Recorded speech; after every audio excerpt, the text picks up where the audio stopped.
J'ai jamais autant roulé des yeux que devant un tel chef-d'œuvre. Au départ, j'ai trouvé cette chose qui est People We Meet on Vacation pas si mauvaise que ça. Genre les 5 premières minutes quand elle écrit son article et qu'on la voit glisser sous la douche, ça, c'était drôle. Et ensuite, ça ne l'a plus jamais été. This will take the edge off. I'm sorry, can you just be careful with that? Dude, I got it.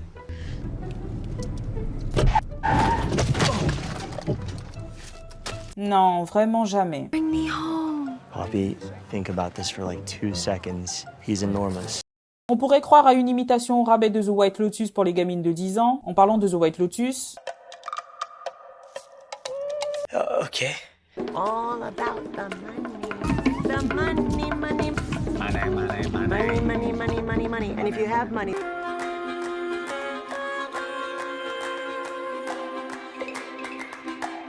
Okay. Je crois que la personne qui a pitché ce projet devait probablement déborder de créativité puisqu'on a droit à tous les ressorts scénaristiques les plus clichés de la planète. On ne pourra jamais être ensemble versus « en fait j'ai déjà une petite amie ». Il ne reste plus qu'une chambre dans ce motel pourri. Enemy to friend because you know trauma bonding. Une promesse sur laquelle repose l'intrigue, partir en vacances dans un endroit différent chaque été, comme si la crise économique ne les avait pas touchés. Tout ça saupoudré d'une pseudo-quête d'identité, d'un suspense basé sur le déni « because you know, on est juste amis ». C'est juste une amie.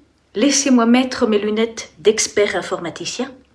Traduction, je fonctionne avec plusieurs chargeurs au cas où la batterie principale lâche. Et d'une soundtrack à base de Taylor Swift, même moi j'ai soufflé. Non, vraiment. Ce film est tout ce qu'on devrait détester et tout le bruit que j'ai entendu à son sujet est clairement monnayé ou brainwashé. Quand je vois des espèces de mythos complètement délulus venir nous dire que c'est la meilleure romance qu'elles aient vue depuis des années, j'en viens vraiment à remettre en cause ma santé mentale. Expliquez-moi comment est-ce qu'un personnage aussi malement mis en scène pour être exubérant, drôle et détaché peut s'avérer un nom de plus sur la liste des personnages qu'il faut détester. Le but n'est pas qu'on soutienne le personnage principal. Au lieu de ça, on se retrouve avec l'archétype d'une meuf basique et sans personnalité qui se croit subversive parce que son travail c'est les vacances. My Ken's job is beach. Depuis qu'elle a décidé que son trauma lié au fait d'habiter dans une petite ville avait fait d'elle une meuf instable. On se croirait sur Insta. #travel for a passion. #travel for a mission. Et s'il n'y avait que ça, si seulement il n'y avait pas pire, c'est-à-dire un trentenaire soporifique d'une petite ville de merde qui n'est allé presque nulle part dans sa vie, a fait des études boring pour devenir un prof average avec une vie bien rangée. Mais Dieu merci, il aime le sport. Waouh, c'est un spot publicitaire pour les électeurs de Macron, c'est ça ?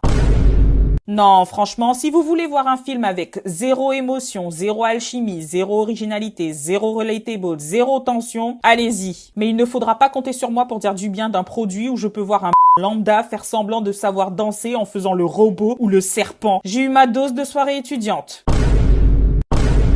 PS, il y a une meuf qui explique très bien comment les scénaristes ont échoué le passage du livre au film. Selon elle, ça aurait dû être une série et toute la construction qui mène aux scènes fortes des personnages n'a pas été retranscrite dans le film. Mais bon, c'est nul quand même. Et la propagande que font les minettes d'Instagram ne changera rien à ça.